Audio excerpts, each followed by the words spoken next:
Dumating ng maaga ang milyonaryo sa kaniyang hasyenda at muntik ng himatayin sa nakita.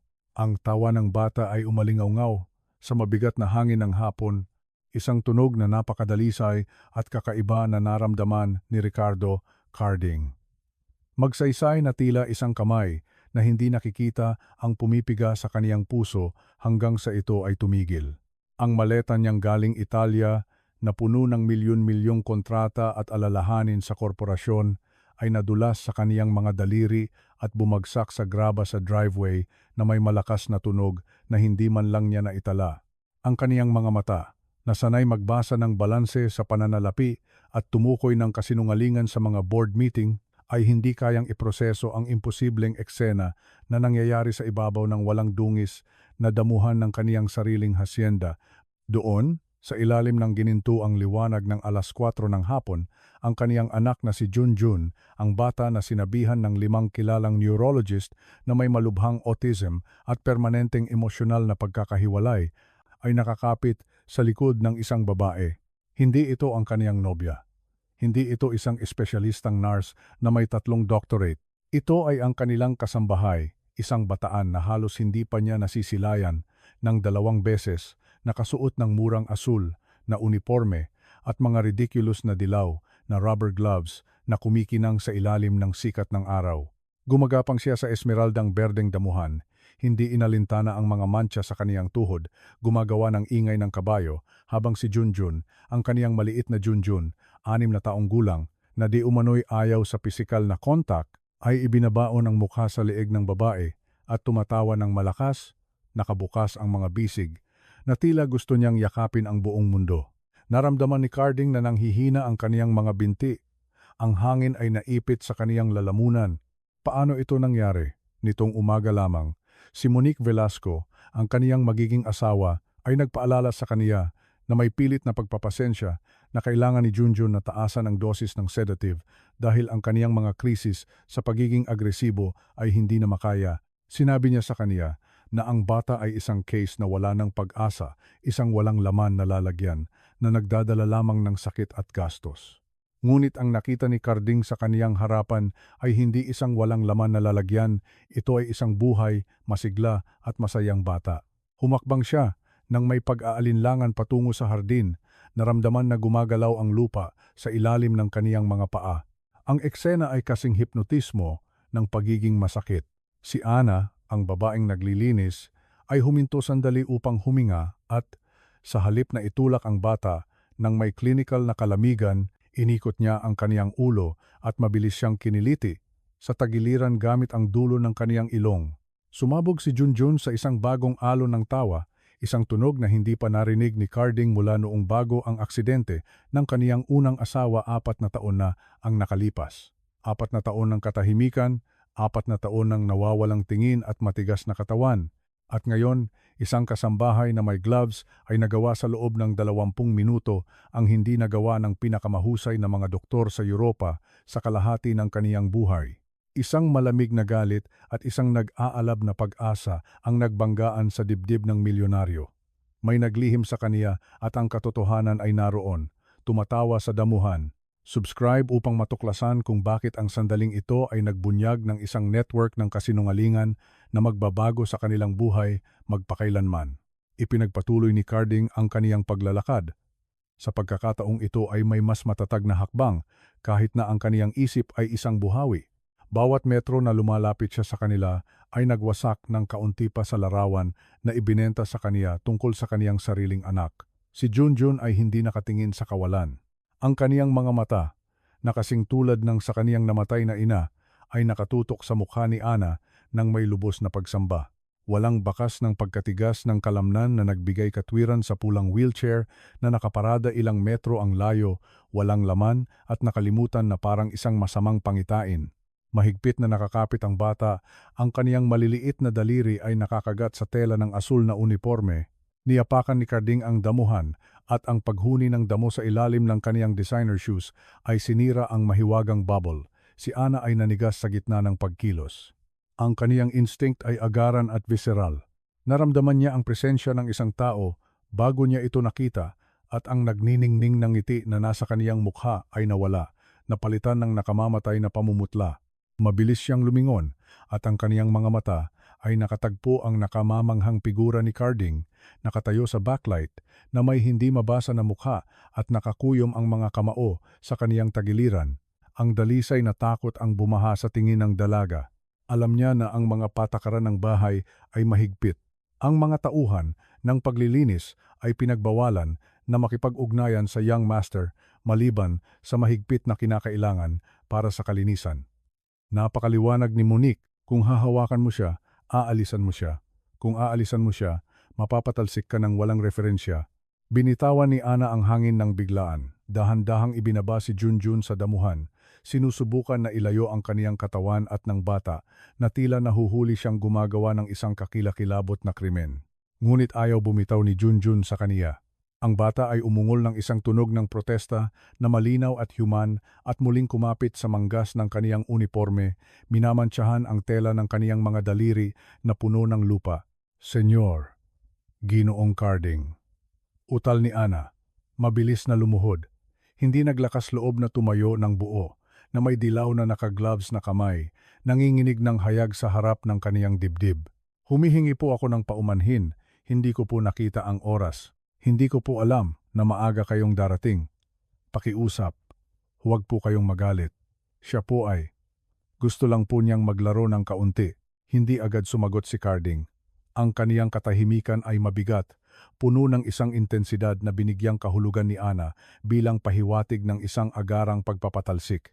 Ibinaba niya ang kaniyang ulo, naghihintay ng mga sigaw, naghihintay ng kahihiyan na karaniwan niyang natatanggap mula kay Ma'am Monique. Ngunit hindi dumating ang mga sigaw. Sa halip, pinanood ni Carding ang kaniyang anak, si Junjun. Nang mapansin ang tensyon kay Ana, ay tumigil sa pagtawa. Ang kaniyang mukha ay nagbago mula sa kagalakan tungo sa alertong pag-aalala. Gumapang ang bata sa lupa, gumapang ng may lakas at koordinasyon at inilagay ang sarili sa harap ni Ana, itinaas ang kaniyang maliliit na bisig na parang isang kalasag, tumitingin sa kaniyang sariling ama ng may pagdududa. Ang kilos na iyon ay tumama kay Carding ng mas malakas kaysa sa anumang insulto. Ang kaniyang anak, ang emosyonal na baldado, ay sinusubukan na protektahan ang katulong mula sa kaniyang sariling ama. Huwag kang gumalaw, utos ni Carding. Ang kaniyang boses ay parang pag-ungol, halos hindi na makilala sa kaniyang sariling tainga. Hindi ito sigaw, ito ay isang pakiusap na nagbalat kayo bilang utos. Si Ana ay nanatiling batong-bato na puno ang mga mata ng mga luha na pinipigilan. Nandoon pa rin si Junjun na nakasimangot, isang ekspresyon ng pagsuway sa kaniyang mukha na hindi pa nakita ni Carding kailanman. Lagi siyang sinasabihan na hindi kinikilala ni Junjun ang mga tao, na para sa kaniya ang mga tao ay hindi makilalang mga bagay. Ngunit alam na alam ng bata kung sino ang banta at kung sino ang kaniyang kanlungan. Naramdaman ni Carding ang isang mapait na lasa sa kaniyang bibig. Ang pagkakasala ay sumunog sa kaniya. Gumugol siya ng napakaraming oras sa paglalakbay, napakaraming oras sa pagtatrabaho upang bayaran ang mga paggamot, bulag na nagtitiwala kay Monique at sa mga espesyalista na siya ay naging isang estranghero sa kaniyang sariling dugo. Dahan-dahang lumuhod si Carding. Hindi inalintana kung paanong ang tela ng kaniyang suit na nagkakahalaga ng $5,000 ay nanigas at namantsahan ng halumigmig ng hardin. Nanatili siya sa antas ng kanilang mga mata. Hingal na hingal si Ana. Ang amoy ng detergent at lavender ay nagmumula sa kaniyang damit, isang simple at tahanang timpla na kaibahan sa mamahaling at kemikal na mga pabango na karaniwang bumabaha sa mansyon. Kailan pa? Tanong ni Carding habang nakatitig sa dalaga. Ang kaniyang tono ay apurahan, mapilit. Sir? Si Ana ay kumurap-kurap ng nalilito. Naghihintay ng pagtutol para sa dumi o kalat. Kailan pa niya ginagawa yan? Itinuro ni Carding si Junjun na ngayon ay hinahaplos ng isang daliri ang nakagloves na kamay ng dalaga, naghahanap ng aliw. Ang mga doktor, si Monique, lahat sila ay nagsabi sa akin na ang kaniyang mga kalamnan ay atrophied. Sinabi nila sa akin na hindi niya kayang hawakan ang kaniyang sariling timbang, na hindi niya kayang ituon ang tingin, na ang tawa ay isang imposibleng involuntary reflex sa kaniyang kondisyon. Kailan pa siya tumatawa ng ganyan? Lumunok si Ana, naintindihan na ang galit ng amo ay hindi nakadirekta sa kaniya. o hindi bababa sa hindi para sa dahilan na inaakala niya. Tiningnan niya si Junjun nang may walang hanggang pagmamahal. Nakalimutan sa isang segundo na kausap niya ang isa sa pinakamakapangyarihang tao sa bansa. Noon pa po, Ginoo, bulong niya, at ang dalawang salitang iyon ay bumagsak na parang mga bato sa konsensya ni Carding. Well, simula po noong nagsimula akong magtrabaho dito, 6 na buwan na ang nakalipas. Sa una ay mahiyain po siya, opo. Ngunit hindi po siya atrophied, malungkot lang po siya at natatakot. Natatakot? Inulit ni Carding ang salita na parang isang banyagang wika. Ano ang ikakatakot niya? Mayroon siyang lahat ng kailangan niya. Pangangalaga sa loob ng 24 na oras, ang pinakamahusay na silid. Therapy. Nag-aalinlangan si Ana. Alam niya na ang sasabihin niya ay maaaring magdulot sa kaniya hindi lamang ng trabaho, kundi pati na rin ng kaniyang reputasyon kung malaman ni Ma'am Monique. Ngunit naramdaman niya ang maliit na kamay ni Junjun na pumipiga sa kaniyang daliri at ang kontak na iyon ay nagbigay sa kaniya ng biglaang tapang. Tumingin siya at sinalubong ang tingin ng milyonaryo. Hindi po siya natatakot sa ano, Ginoo. Natatakot po siya sa sino. Ang katahimikan na sumunod ay lubusan, sinira lamang ng malayo na huni ng isang ibon. Naramdaman ni Carding ang panginginig sa kaniyang likod sa kabila ng init ng hapon. Ang mga piraso ng puzzle, ang mga piraso na hindi kailanman nagkasya, ang aksidenteng mga pasa, ang pag-iyak na mahiwagang tumitigil kapag umalis si Monique sa silid, ang pagpipilit niya na panatilihin itong sedated, ay nagsimulang mag-isa sa isang grotesk na imahe na tumanggi siyang makita. Ipaliwanag mo, sabi ni Carding, ang kaniyang boses ay bumaba sa isang mapanganib na bulong, at mas mabuti na sabihin mo ang totoo, Ana. Dahil kung ang sinasabi mo ay totoo, nagbabago po siya. Kapag dumarating siya, mabilis na binitawan ni Ana ang mga salita ay naguunahan. Kapag nasa bahay si Ma'am Monique, si Junjun po ay namamatay, tumitigas, isinasara ang kaniyang mga mata at hindi tumutugon. Nakikita po siya ng mga doktor na ganyan dahil palagi siyang naroroon sa mga consultation, hindi po ba? Palagi siyang naroroon, nakahawak sa kaniyang kamay o hinahawakan ang kaniyang leeg. Naalala ni Carding ang mga pagbisita sa doktor. Si Monique ay palaging ang masipag na nobya, ang perpektong substitute mother, hinahaplos ang leeg ng bata, bumubulong sa kaniyang tainga. Palagi niyang hinahawakan ang leeg, naisip ni Carding, at isang biglaang pagduduwal ang sumalanta sa kaniya nang maalala ang isang lumang documentary tungkol sa pressure points. Posible ba ito? Hindi ba ito monstrous? Ngunit ang tawa na narinig niya ay hindi nagsinungaling. Gusto kong makita pa, utos ni Carding, biglang tumayo. Tinatakot si Ana. Sinabi mo na hindi siya atrophied. Ipakita mo sa akin kung ano ang kaya niyang gawin ngayon. Sir, hindi po ako therapist. Naglalaro lang po kami. Sinubukan ni Ana na magdahilan, natatakot na labis siyang nakapagsalita. Gawin mo, sigaw niya. At pagkatapos, nakita kung paanong si Junjun ay umurong, pinalambot niya ang kaniyang tono, pinadaan ang isang kamay sa kaniyang kulay abong buhok nang may kawalan ng pag-asa. Pakiusap, kailangan kong makita. Kailangan kong malaman na hindi ako baliw sa paniniwalang nandoon ang aking anak. Dahan-dahang tumango si Ana, pinunasan ang kaniyang mga kamay sa kaniyang apron, tinanggal ang mga dilaw na rubber gloves at iniwan ang mga ito sa damuhan, inilalantad ang mga nagtatrabahong at malambot na kamay. Humarap siya sa bata at nagbago ang kaniyang tindig. Hindi na siya ang takot na katulong, isa na siyang kalaro. Nagsimula siyang umuungal ng isang malambot na himig, isang sikat na lullaby na malabo nang naalala ni Carding mula sa kaniyang sariling pagkabata. Tara na, Junjun, aalis na ang eroplano. Sabi niya sa isang kantang boses, inunat ang kaniyang mga bisig. Sa pagkamangha ni Carding, hindi lamang ngumiti si Junjun. Inilagay ng bata ang kaniyang mga kamay sa lupa. Pinatigas ang mga kalamnan ng kaniyang mga binti na di umano'y walang silbi at may nakikitang ngunit determinado na pagsisikap, itinaas ang kaniyang puwet mula sa lupa. Nagposisyon siya ng paggapang sa kaniyang sarili. Walang tulong, walang mechanical support, ito ay dalisay na motor wheel. Gumapang si Junjun ng 2 hakbang patungo kay Ana at pagkatapos tinitingnan ang kaniyang ama. Naglabas siya ng tunog na unti-unting nabuo sa syllable, upla. Ang salita ay matigas, kaladkad, ngunit hindi mapagkakamalan. Itinapat ni Carding ang kaniyang kamay sa kaniyang bibig upang pigilin ang isang hikbi. Pipi. Ang diagnosis ay nagsabi na pipi, hindi verbal. At naroon ang kaniyang anak na humihingi na maglaro ng eroplano. Ang mundo ni Carding na binuo sa mga medical report at ang bulag na pagtitiwala sa kaniyang nobya ay gumuho sa sandaling iyon, inilalantad ang isang nagniningning at kilabot na katotohanan. Malusog si Junjun. May sadyang nagpapanatili sa kaniya na may sakit, Diyos ko. Bulong ni Carding habang lumuluhod sa tabi ng kaniyang anak, inabot niya ang isang nanginginig na kamay patungo sa pisngi ng bata. Hindi umalis si Junjun sa pagkakataong ito, bagaman nanatili siyang nakatitig kay Ana, naghahanap ng pag-apruba. Bahagyang tumango si Ana na may malungkot na ngiti. Hinawakan ni Carding ang mainit na balat ng kaniyang anak at naramdaman ang isang electrical connection. Ngunit bago niya maproseso ang himala, ang tunog ng isang malakas na makina ay umalingaw-ngaw sa pangunahing daanan. Isang pulang sports car ang huminto nang may tili ng mga gulong sa graba. Agad na nagreaksyon ang katawan ni Junjun. Ang ngiti ay nawala. Ang mga balikat ay nanigas at ang kaniyang mga mata ay nanlabo, bumalik sa walang laman at nawawalang tingin na alam ni Carding. Namutla si Ana. Siya na po. Bulong ng kasambahay, pinulot ang mga gloves mula sa lupa ng may matitigas na kamay.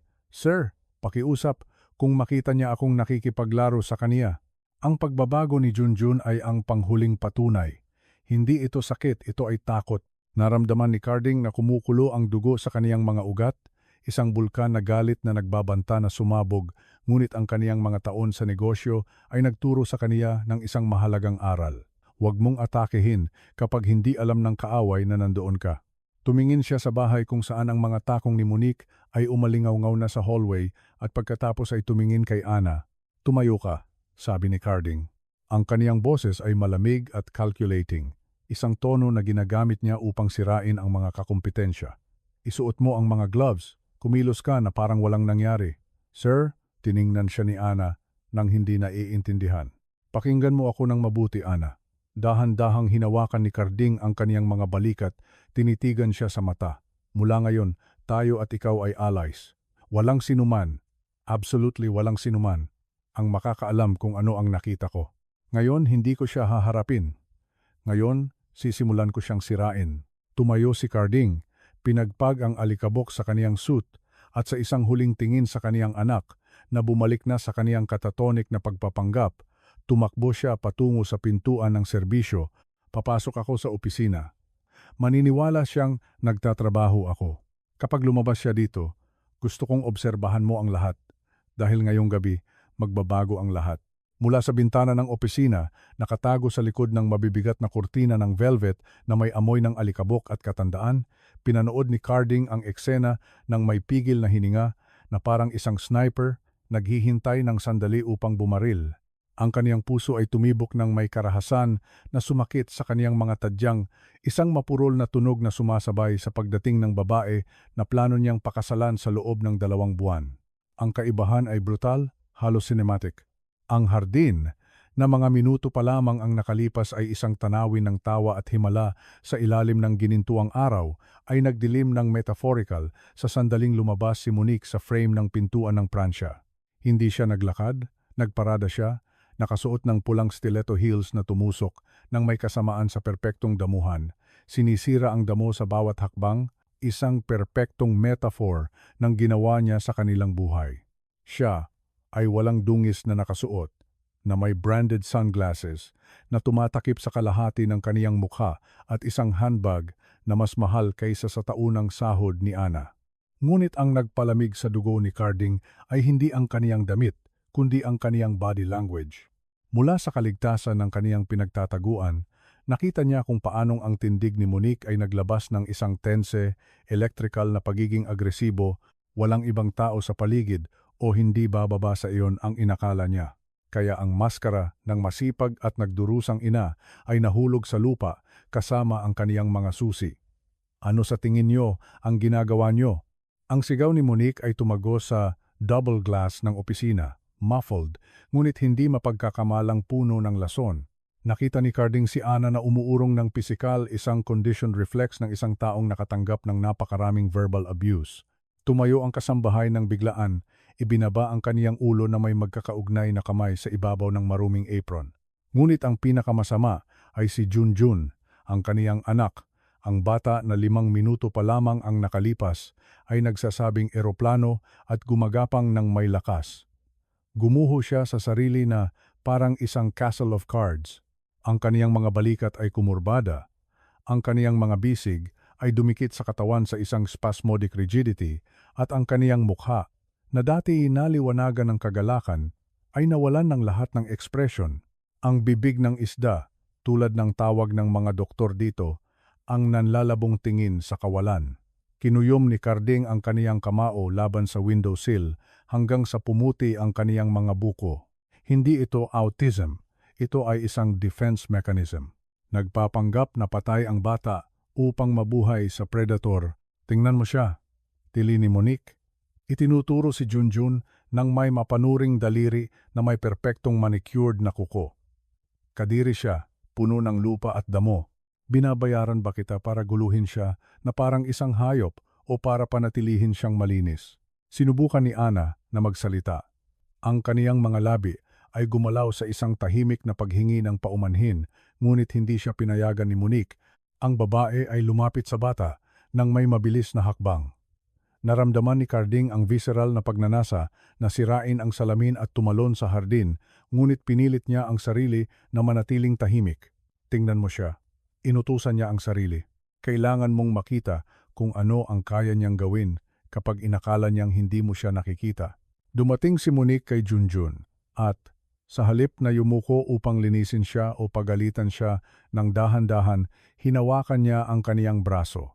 Hindi ito isang paghawak na parang ina, ito ay isang biglaan, tuyo at marahas na paghila. Itinaas niya ang braso ng bata na parang isang sirang ragdoll. Hindi nagreklamo si Junjun, hindi umiyak. Hinayaan lang niya ang sarili na manipulahin, nakabitin sa kaniyang kamay ng walang buhay. Ang pagiging passive na iyon ay mas nakatakot kay Carding kaysa sa anumang pag-iyak. Ibig sabihin nito ay routine ito. Ibig sabihin, natutunan ni Junjun na mas masama ang paglaban.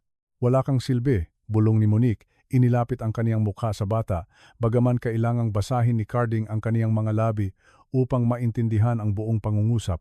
Nagpabaya ako ng 5 minuto at mukha ka ng pulubi. Kung makita ka ng iyong ama na ganyan, iisipin niya na hindi kita inaalagaan. At kung iisipin niya iyon, matatapos ang pera para sa iyong mga matatamis. Naiintindihan mo? Kumuha siya ng panyo mula sa kaniyang handbag at nagsimulang kuskusin ang mukha ni Junjun. Nang may lakas, halos scratch ang kaniyang balat upang tanggalin ang mantsa ng lupa. Ang ulo ng bata ay umiling sa bawat biglaan na paggalaw ng kaniyang kamay. Humakbang si Ana, isang kilos ng suicidal bravery. Ma'am, pakiusap, masasaktan po ang balat niya, sabi ng kasambahay. Ang kaniyang boses ay nanginginig at halos hindi marinig sa opisina. Si Monique ay lumingon ng may bilis ng isang viper. Tumahimik ka, gaga, sigaw niya. Inihagis ang maruming panyo sa kaniyang mukha. Ikaw ang may kasalanan, pumunta ka sa kusina at ihanda ang kaniyang mga patak. Double dose para sobra siyang altered dahil sa iyo. Kailangan niyang matulog bago dumating si Carding. Ayaw kong makita niya siyang defective ng ganyan. Double dose. Ang mga salita ay umalingaw-ngaw sa isip ni Carding na parang isang putok ng baril. Naalala niya ang buwanang bill ng botika. Pediatric broad-spectrum sedatives. Sinabi ng mga doktor na ito ay upang kontrolin ang kaniyang mga atake ng galit. Ngayon naintindihan niya na ang mga atake ng galit ay imbento. Ang mga patak ay hindi upang pakalmahin siya, ito ay upang patayin siya. Ito ay upang gawing isang tahimik na muebles ang isang malusog na bata na hindi makakaabala sa mga plano ng magiging ginang ng bahay. Naramdaman ni Carding ang isang mainit at nag-iisang luha na dumaloy sa kaniyang pisngi. Siya ay nagbabayad buwan-buwan upang lagyan ng droga ang kaniyang sariling anak. Umalis si Carding sa bintana, huminga ng malalim upang kontrolin ang panginginig ng kaniyang mga kamay. Kailangan niyang lumabas doon, kailangan niyang kumilos, ngunit hindi siya maaring maging ang galit na ama, kailangan niyang maging ang malamig na strategist. Kung haharapin niya ito ngayon ng may sigaw, iiyak siya. Sasabihin niya na stressed siya, sisisihin si Ana. Mamanipulahin ang sitwasyon tulad ng ginagawa niya palagi. Hindi niya kailangan na hukayin niya ang kaniyang sariling libingan. Niluwagan niya ang kaniyang necktie. Binuksan niya ang itaas na butones ng kaniyang shirt upang magmukhang pagod at binuksan niya ang pintuan ng opisina na patungo sa loob ng pasilyo, hindi sa hardin. Mabigat siyang naglakad patungo sa pangunahing daanan ng bahay. Pinapatunog ang kaniyang mga sapatos laban sa marble. Inanunsyo ang kaniyang presensya na tila kakapasok pa lamang niya sa malaking pintuan. "Monique, nandito na ako," sigaw niya nang may boses na nagpapanggap na pagod at normalidad. Ang epekto sa hardin ay agaran. Sa pamamagitan ng bukas na pintuan ng sala, nakita niya kung paanong binitawan ni Monique ang braso ni Junjun na parang nasusunog. Sa loob ng wala pang 2 segundo, ang kaniyang tindig ay nagbago ng radikal. Inayos niya ang kaniyang damit, pinadaan ang isang kamay sa kaniyang buhok upang ayusin ito at nagbigay ng isang nagniningning, inensayo, perpektong ngiti. Mabilis siyang yumuko sa tabi ni Junjun at nang may kalambutan na nakakasuka tingnan, sinimulan niyang haplusin ang pisngi na ilang segundo pa lamang ang nakalipas ay kinukuskus niya ng may karahasan. "Carding, mahal ko," bulalas niya habang humaharap sa bahay nang may naliwanagan na mga mata. "Anong sorpresa ito? Napakaaga mo." Lumabas si Carding sa hardin. Pinilit ang kaniyang mga binti na maglakad ng dahan-dahan, pinilit ang kaniyang mga labi na magbigay ng isang pagod na ngiti. Siniyasat ng kaniyang mga mata ang eksena. Namumutla si Ana, pinupulot ang panyo mula sa lupa na nakatitig sa damo. Si Junjun ay nanatili sa kaniyang statue mode, nakatingin sa isang fixed point sa horizon. Natapos ng maaga ang meeting, nagsinungaling si Carding, lumapit sa kaniya at hinalikan siya sa pisngi.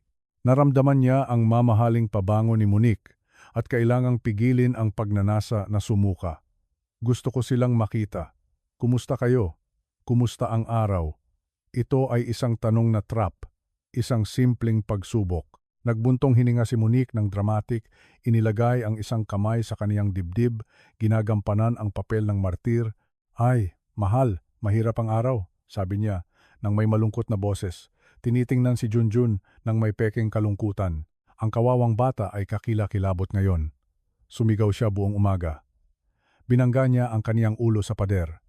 "Kailangan kong lumaban upang hindi siya masaktan. Tama ang mga doktor. Lumalala ang kaniyang kondisyon.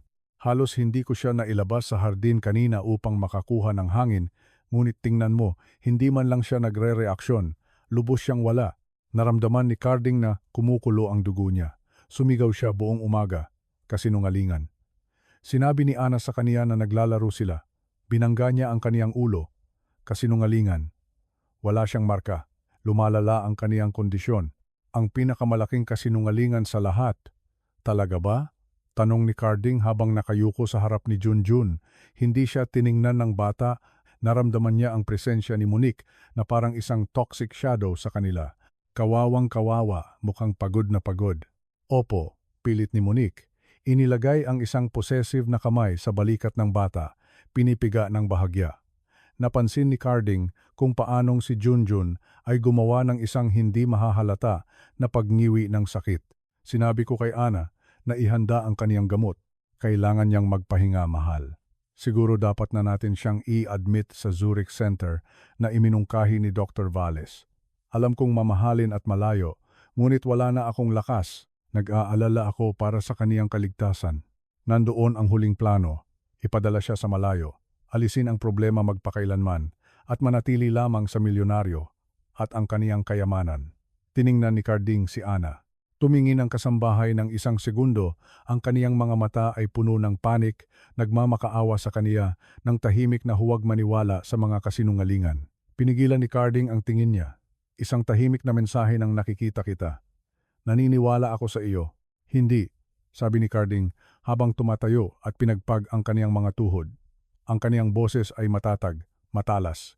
"Hindi natin siya ipapadala kahit saan pa. Sa katunayan, gusto kong gugulin ang hapon kasama siya." Ang mukha ni Monique ay nanigas ng hindi mahahalata, ngunit mahal, in crisis siya. Maaari siyang maging mapanganib. Alam mo na nagiging agresibo siya. Sinubukan niyang hadlangan siya, humakbang upang pumagitna sa pagitan ng ama at anak. Wala akong pakialam. Nilampasan siya ni Carding at tumingin kay Ana. "Ana, huwag mong dalhin ang mga patak. Magdala ka ng orange juice at manatili ka rito." Gusto ko na naroroon ka rin. Mukhang komportable si Junjun sa iyo. Tumawa si Monique ng kinakabahan, hindi makapaniwala. Ana, mahal, pakiusap. Siya lang ang babaeng naglilinis. Hindi man lang alam ni Junjun na umiiral siya. Siya ay isang bagay para sa kaniya. Bukod pa, marami siyang gagawin sa loob. Napakakalat ng bahay. Maaring maghintay ang bahay, putol ni Carding, at sa pagkakataong ito ay hinayaan niya na bahagi ng kaniyang CEO authority ay pumasok sa kaniyang tono. Tiningnan niya si Monique ng direkta sa mata. Hinahamon siya sa unang pagkakataon sa loob ng maraming taon. May napansin akong kakaiba, Monique. Naging siksik ang katahimikan. Kumurap si Monique. Nag-aalangan ang kaniyang ngiti. Kakaiba? Ano ang tinutukoy mo? Nang dumating ako, sinadya ni Carding na huminto. Tinatamasa ang kislap ng takot sa kaniyang mga mata. Tila narinig ko ang tawa. Tawa ng bata. Nanigas si Monique. Ang kaniyang calculating na isip ay nagtrabaho ng mabilis. Iyon! Mabilis niyang sinabi. Bawi ang kaniyang pagiging kalmado.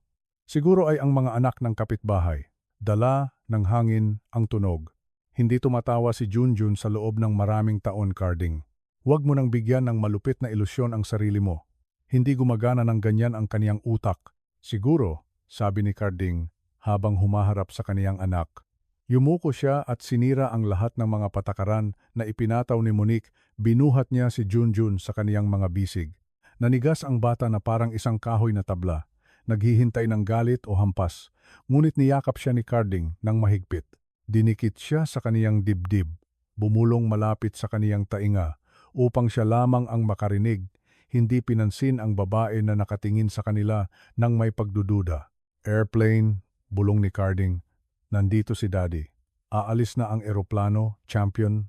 Naramdaman niya ang maliit na katawan ni Junjun na nanginginig at pagkatapos, napakabagal, halos hindi mahahalata, isang maliit na kamay ang dumapo sa balikat ng mahal na suit ni Carding. Hindi ito isang buong yakap, ngunit ito ay isang tugon, ang patunay ng buhay. Pumasok na tayo, sabi ni Carding ng malakas. Naglalakad patungo sa bahay kasama ang kaniyang anak sa kaniyang mga bisig. Iniwan si Monique na nakatayo sa hardin na nakabuka ang bibig. Ana, sumama ka sa amin ngayon. Naiwan si Monique sa likod. Pinapanood kung paanong sila ay lumalayo. Sa unang pagkakataon, ang kontrol ay nakawala sa kaniyang mga kamay. At si Carding, naglalakad patungo sa mansyon na naging isang bilangguan, ay sumumpa na ngayong gabi. Ay hindi siya matutulog hanggang sa makita niya ang bote ng mga tableta at ang mga security camera na plano niyang i-install.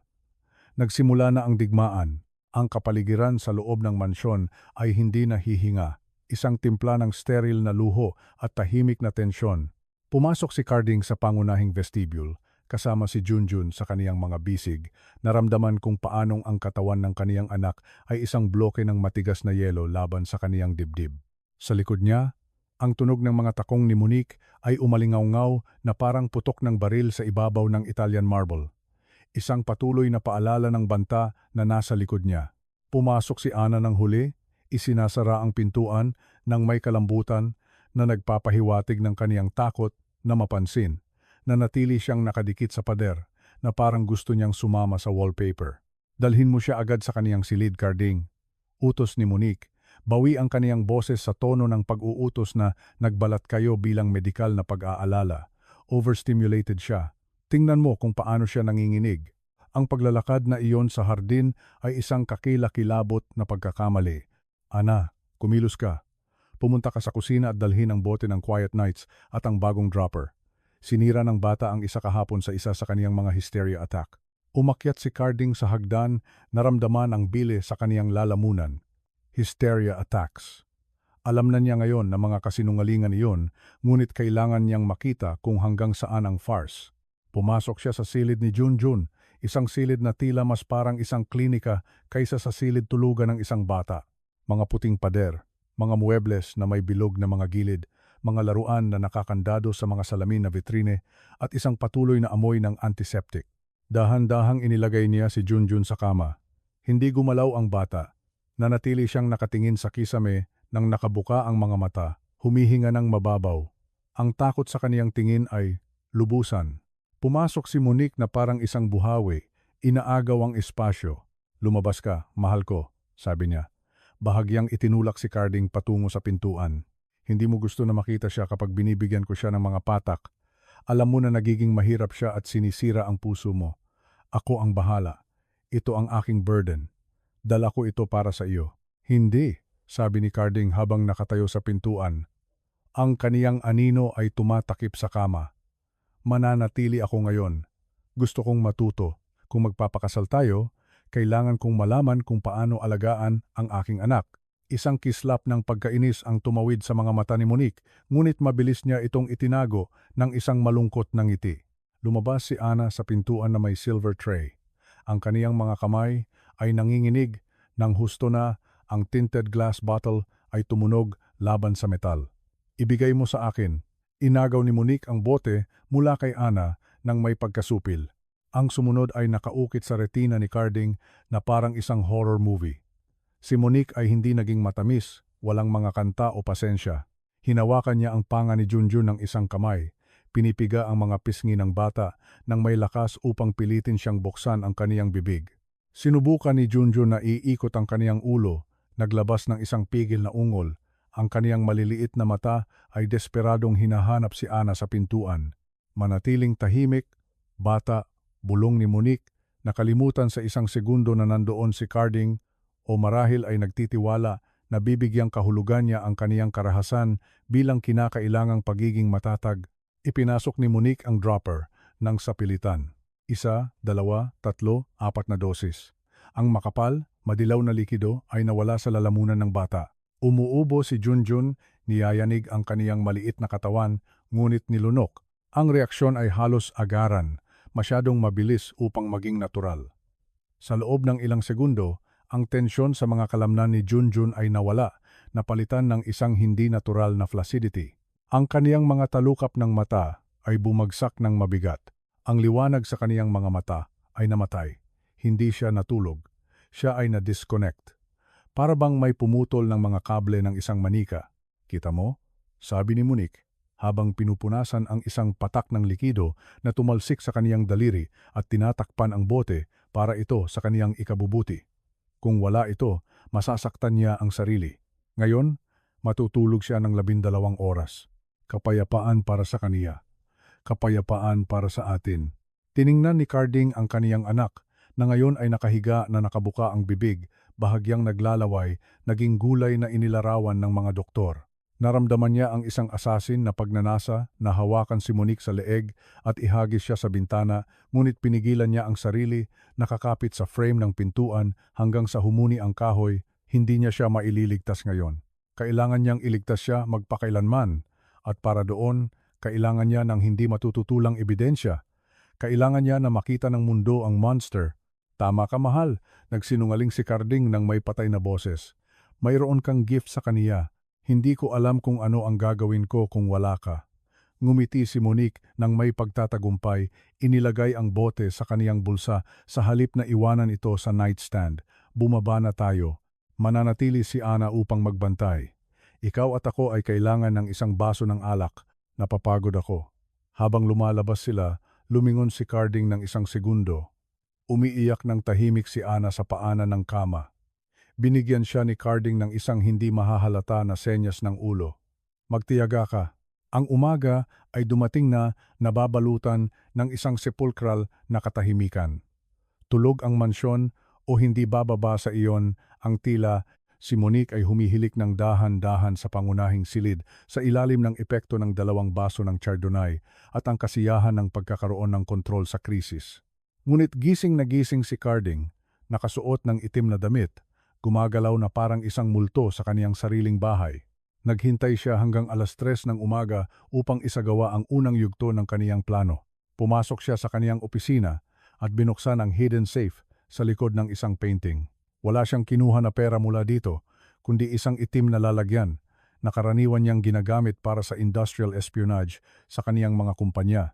Mga microcamera na may mataas na kalinawan na kasing laki ng isang butones na may pagpapadala ng tuloy-tuloy sa cloud. Nagtungo muna siya sa silid ni Junjun. Bahagyang humuni ang pintuan, ngunit ang bata, sa ilalim ng epekto ng mga sedative, ay hindi gumalaw Naramdaman ni Carding ang isang kirot ng sakit nang makita ang kaniyang anak sa chemical coma na iyon, ngunit binago niya ang sakit sa pagiging tumpak. Mabilis siyang nagtrabaho. Nag-install siya ng isang kamera sa salamin ng mata ng isang teddy bear na nasa isang mataas na shelf. Ang isa pa ay nakatago sa smoke detector sa kisame. Ang pangatlo, na may mikropono na may mataas na pakinabang, ay inilagay ng discreet sa likod ng kurtina, nakatutok ng direkta sa kama. Pagkatapos ay bumaba siya sa pangunahing sala at sa hardin. Naglagay siya ng mga device sa mga lampara, sa mga frame ng mga painting at isang strategic sa kusina, kung saan alam niyang mas madalas na nakikipag-ugnayan sina Ana at Monique. Bawat anggulo ay natakpan, bawat kasinungalingan ay maitatala sa 4 na K. Pag-akyat niya, dumaan siya sa banyo ng pasilyo. Alam niya na kung minsan ay nag-iiwan si Monique ng mga bagay doon. Maingat niyang binuksan ang medicine cabinet. Sa likod ng kaniyang facial creams na nagkakahalaga ng $500, nakita niya ang isang walang laman na bote ng gamot ni Junjun na hindi niya itinapon sa basura. Kinuha ito ni Carding gamit ang isang panyo, iniiwasan ang pag-iwan ng mga bakas ng daliri at inilagay ito sa isang hermetic bag. Bukas mismo, pupunta siya sa isang pribadong laboratory. Kailangan niyang malaman kung anong lason ang ibinibigay nila sa kaniyang dugo. Nang magsimulang sumikat ang araw, tinintihan ang langit ng isang maputlang kulay abong. Si Carding ay nakasuot na ng walang dungis sa kaniyang business suit na may maleta na nakahanda sa tabi ng pintuan. Ang kaniyang mukha ay isang maskara ng executive na kalamigan. Bumaba siya sa kusina kung saan si Ana ay naghahanda na ng kape na may namamagang mga mata mula sa hindi pagtulog. "Magandang umaga," sabi ni Carding ng mahina. Tumalon si Ana sa gulat. Muntik nang matumba ang coffee maker. "Sir, magandang umaga." Lumapit si Carding sa kaniya. Walang ibang tao. Tulog pa rin si Monique. "Pakinggan mo ako ng mabuti, Ana. Sa loob ng 10 minuto, bababa ako kasama si Monique at sasabihin ko sa kaniya na aalis ako sa isang biyahe, isang apurahan na negosyo sa Singapore. 3 araw." Ang mga mata ni Ana ay napuno ng panik. "Iiwanan mo ako sa kaniya, sir, pakiusap." Galit na galit siya kahapon. "Kung aalis ka, ako."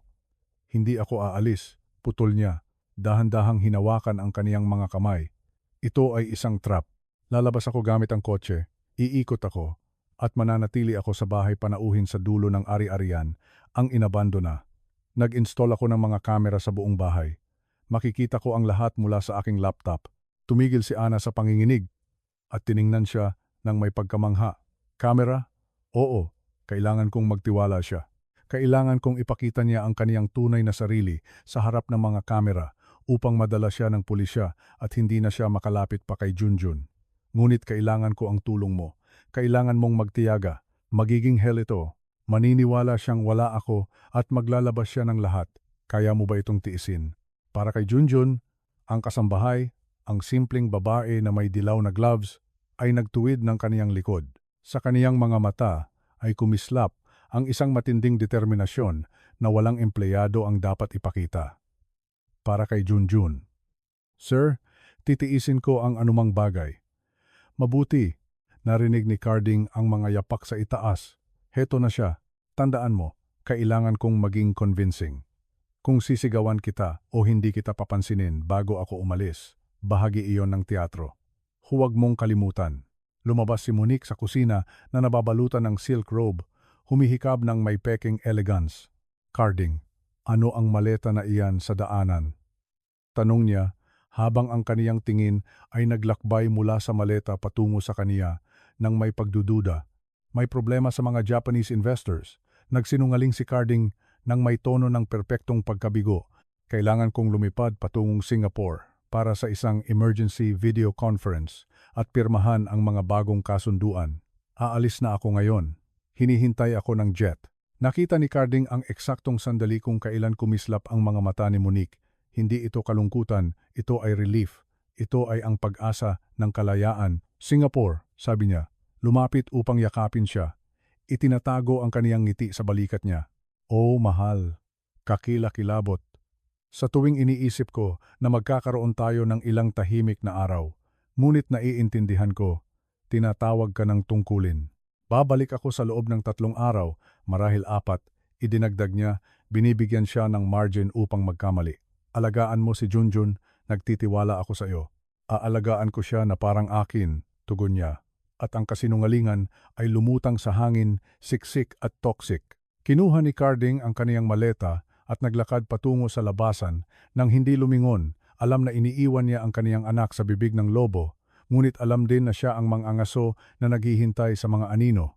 Pagkaalis ng kaniyang kotse sa driveway, humarap si Monique kay Ana at ang kaniyang ngiti ng perpektong asawa ay natunaw na parang wax sa apoy, inilalantad ang malupit na ngiti na nasa ilalim.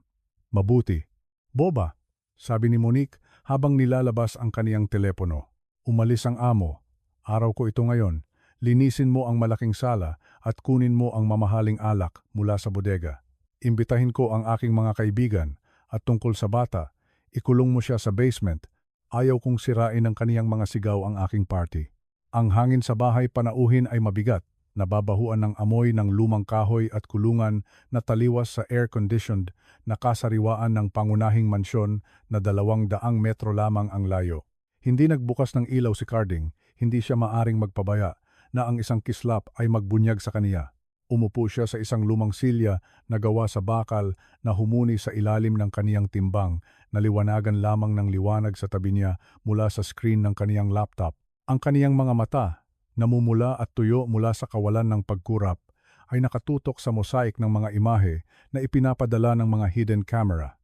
Ang nakikita niya ay isang pagpapahirap na ginawa upang sirain ang kaniyang kaluluwa, ngunit hindi siya maaaring tumingin sa malayo. Siya ang tahimik na saksi ng kaniyang sariling trahedya. Sa itaas na kaliwang monitor, ipinakita ng kamera sa kusina si Ana. Umiiyak ang dalaga, ngunit ginagawa niya ito ng tahimik, nang may nakakatakot na pagpapasiya ng isang taong natutunan na ang ingay ay nagdudulot lamang ng mas maraming parusa.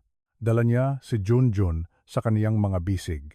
Ang bata, ganap na walang buhay dahil sa overdose ng mga sedative na ibinigay ni Monique sa kaniya, ay may ulo na nakabitin sa likod, mapanganib na umaalog sa bawat hakbang ng kasambahay. Mukha siyang isang maliit na bangkay. Naramdaman ni Carding ang isang electrical impulse na tumakbo palabas upang sirain ang pintuan at patayin ang lahat gamit ang kaniyang sariling mga kamay, isang pangunahin at savage na instinct na sumunog sa kaniyang bituka.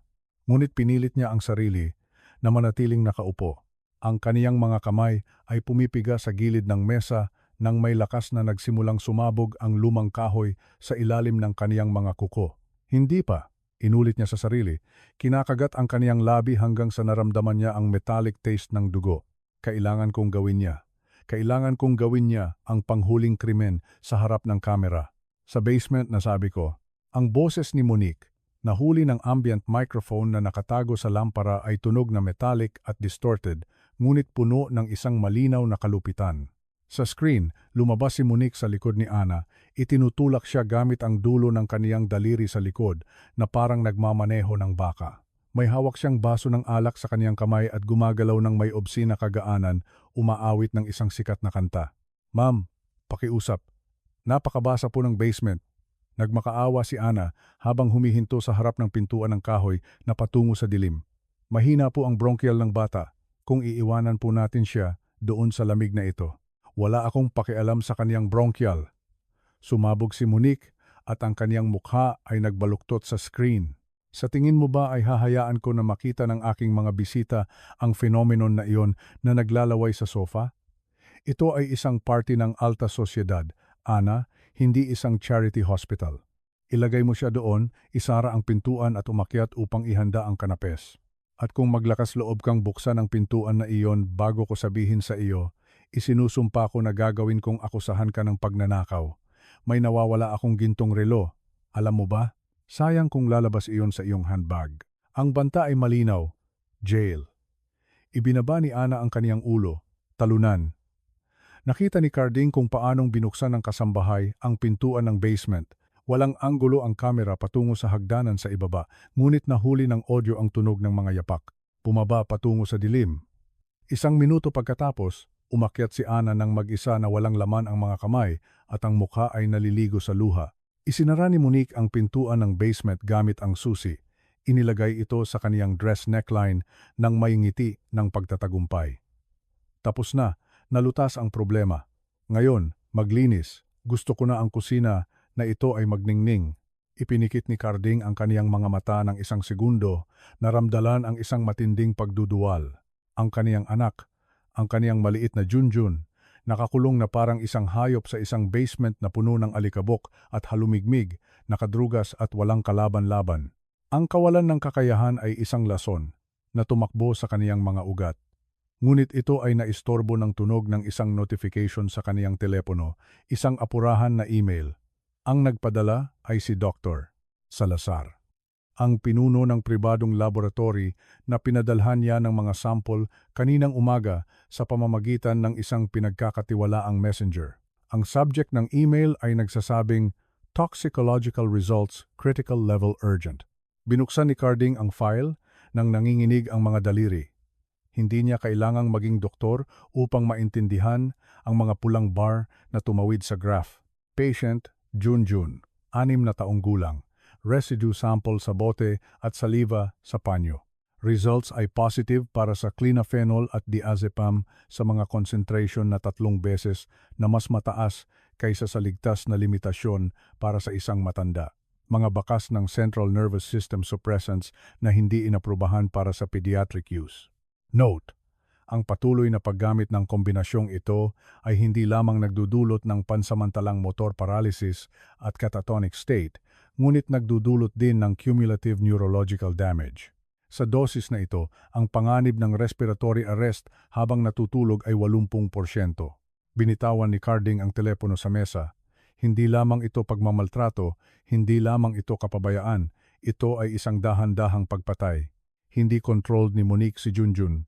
Dahan-dahang niya itong pinapatay, binubura ang kaniyang utak, pinapatay ang kaniyang baga, sinisigurado na kung hindi siya mamatay, mananatili siyang nasira na hindi niya na makakayang angkinin ang kaniyang mana o sabihin ang katotohanan.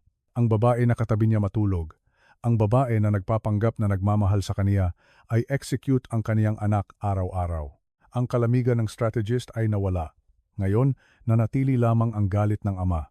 Tiningnan ni Carding ang monitor kung saan si Monique ay nagsisilbi ng isa pang baso ng alak, tumatawa ng mag-isa sa kusina.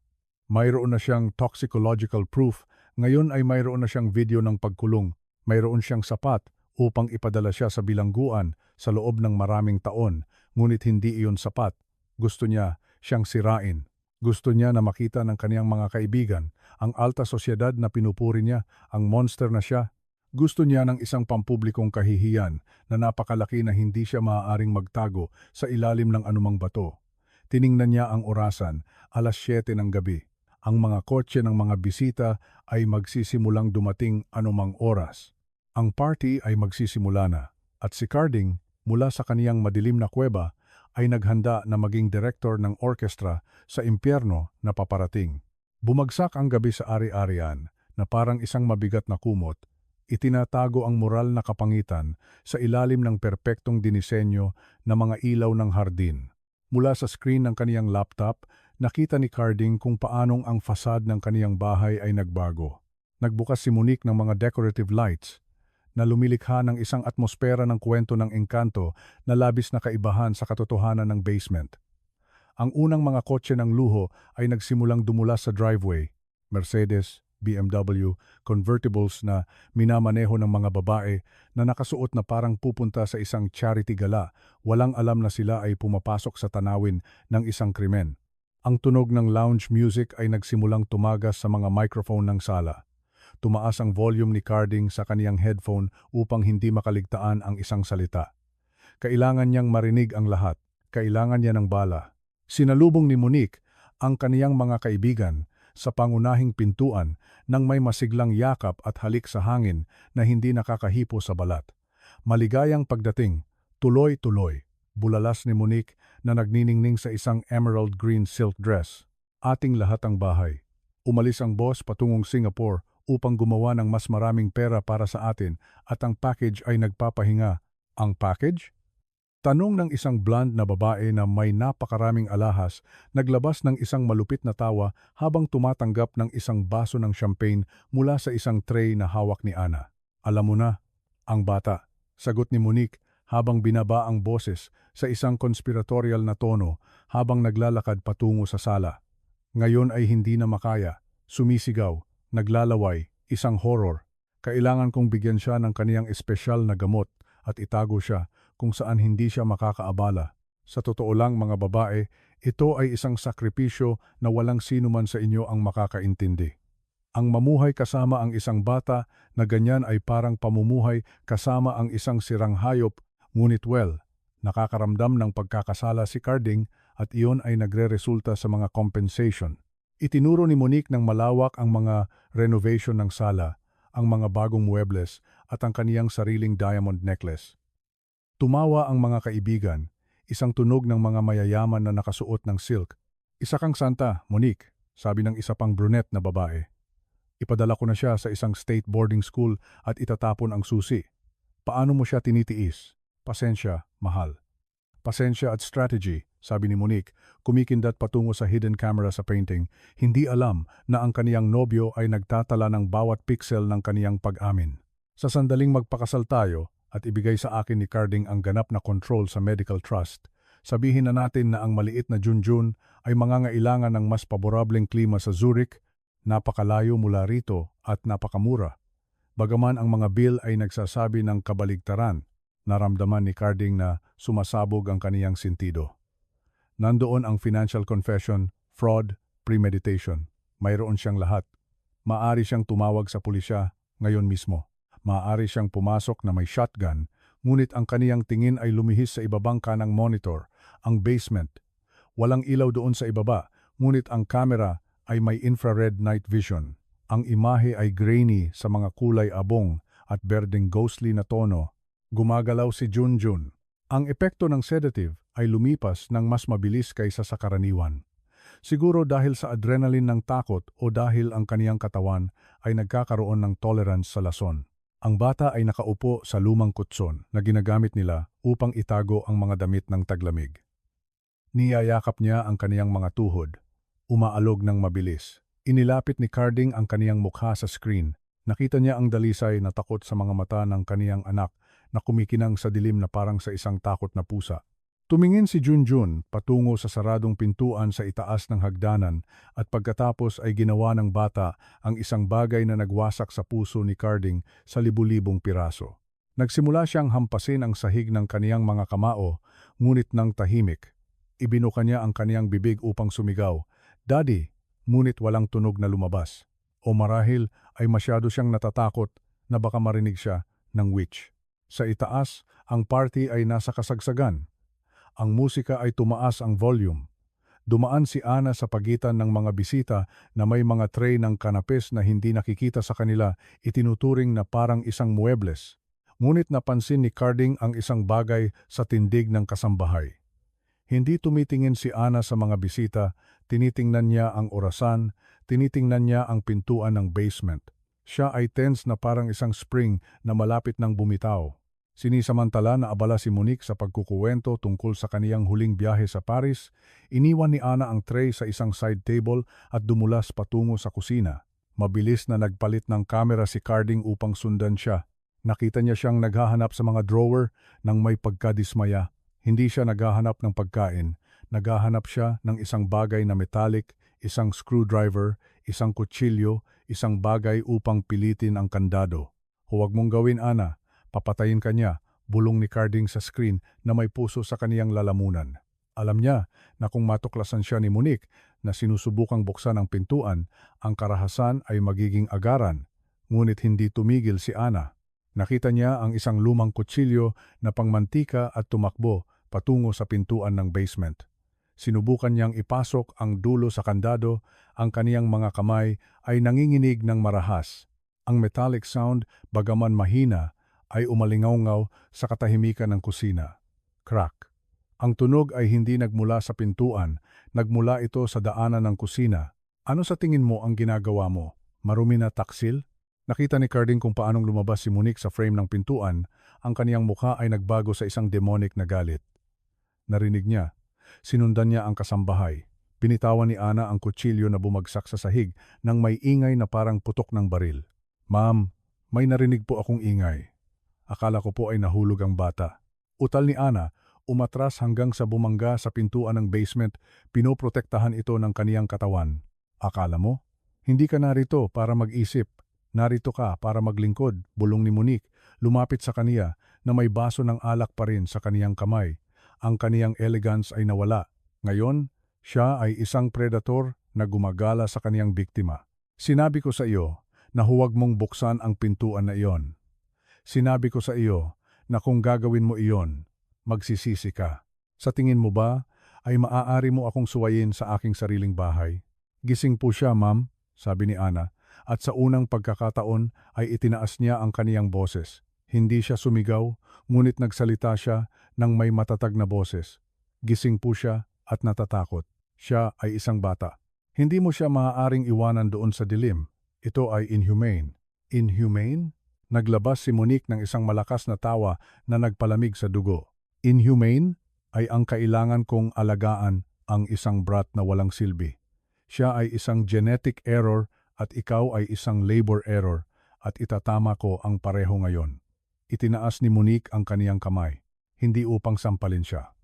Nakita ni Carding ang kislap ng salamin, hahampasin niya siya ng baso ng alak, hahampasin niya ang kaniyang mukha. Hindi na naghintay si Carding. Hindi siya nag-isip, hindi siya nagplano. Lumabas siya sa bahay panauhin na parang isang missile, hindi isinasara ang pintuan, hindi pinapatay ang laptop. Tumakbo siya sa madilim na hardin. Tumatalon sa mga hedges, hindi inalintana ang sakit sa kaniyang baga, pinalakas ng isang tanging pangangailangan, makarating bago dumumi ang dugo sa sahig ng kaniyang kusina. Habang tumatakbo, nilabas niya ang telepono at nagdial ng isang numerong naitala na ng maaga. Seguridad, harangin ang mga labasan, walang lalabas sa ari-arian. Uulitin ko, walang lalabas.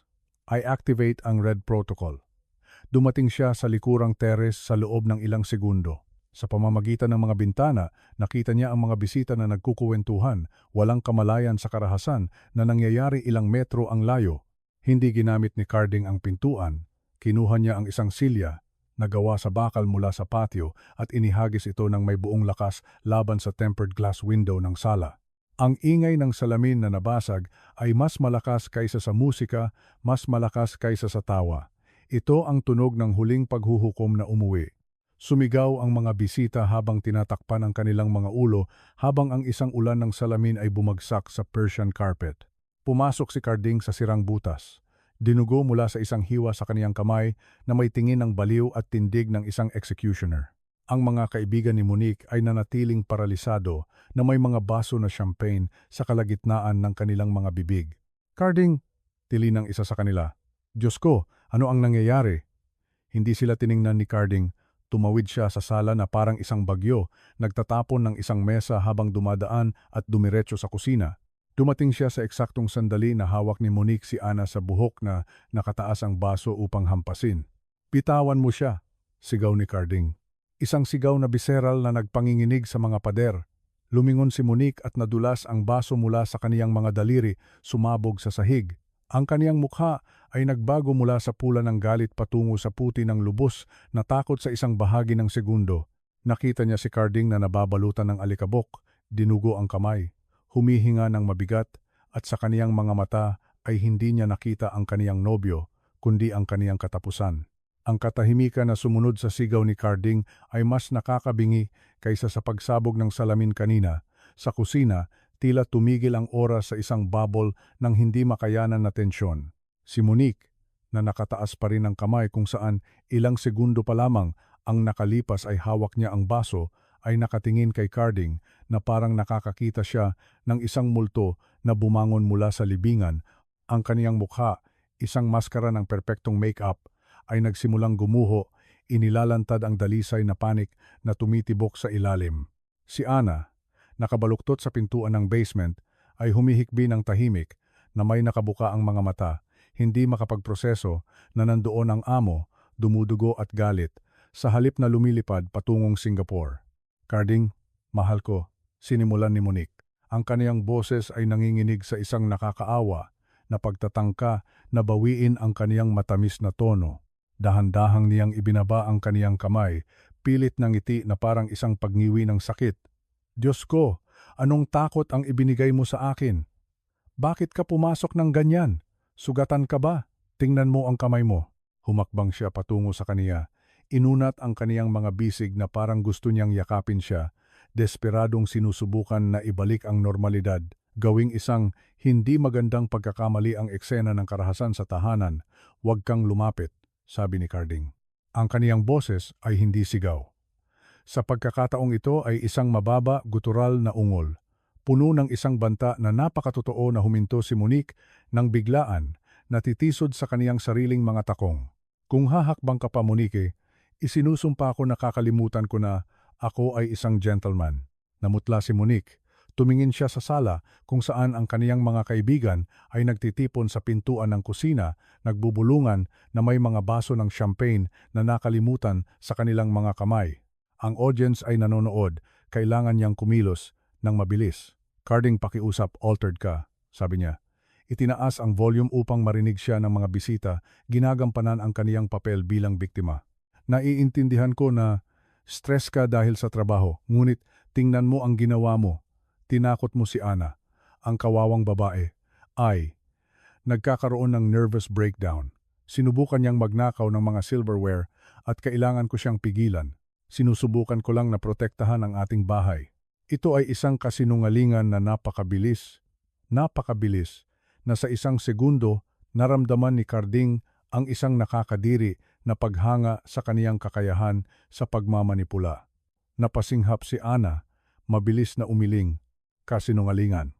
Sigaw ng kasambahay. Nakita ang kaniyang boses sa gitna ng luha. Sir, nasa damit niya ang susi. Nasa ibaba si Junjun. Ang pagbanggit sa pangalan ng bata ay nagbasag sa huling hibla ng pasensya ni Carding. Hindi niya pinansin si Monique, hindi niya pinansin ang mga nakabuka ang bibig na bisita at lumapit sa kaniyang nobya, walang delikadeza. Hinawakan ni Carding ang kaniyang pulso ng kaniyang malusog na kamay. Pinipiga ng mahigpit. Ang susi, hiningi niya habang tinitigan siya sa mata nang may intensidad na sumunog sa kaniya. Bitawan mo ako. Sinasaktan mo ako, umiyak si Monique habang nagpupumiglas. Hindi ko alam kung ano ang sinasabi mo. Nasa kaniyang silid ang bata, natutulog. Hindi naghintay si Carding.